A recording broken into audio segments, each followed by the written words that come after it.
आई भैया हम नदान भक्त भोला रउआ लोग के बीच में एगो छठ गीत लेके आयल बानी। हमरा से कोनो भूल चूक हो जाई छोट भाई समझ के माफ करम।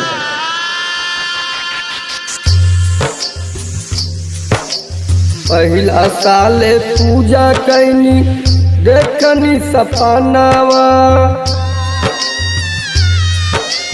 पहिला साले पूजा कैनी देखनी सपनावा, रोएला नयनवा लालनवा बिना, लालनवा बिना सुना लागे आंगनवा, लालनवा बिना सुना लागे आंगनवा।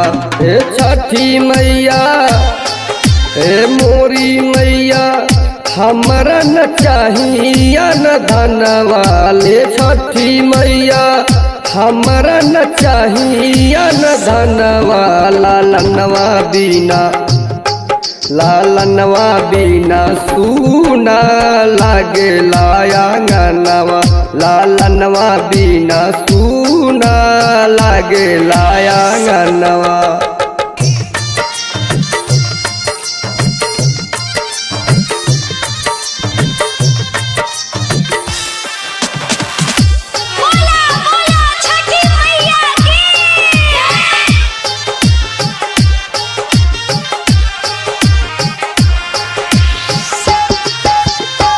बेटिया बजनिया पर फेरी द नजरिया, भइल कवन कसूर हे मनसा पुरादा, हे छठी मैया नारियल चढ़ाई बजरूर।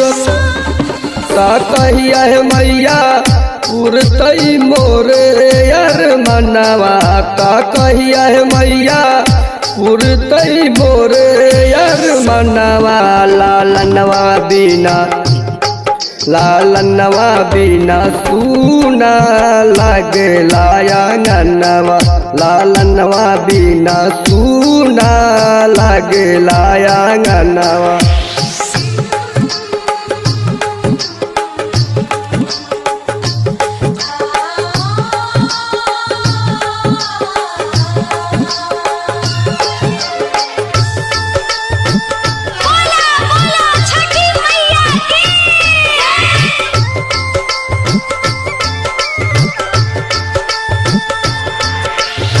रही के उपास माई करिला हम पूजा, सुनिला न बेटावा के दुख है, गौवा के लोग सब मारे लताना, कहिया पाई बचारा के सुख।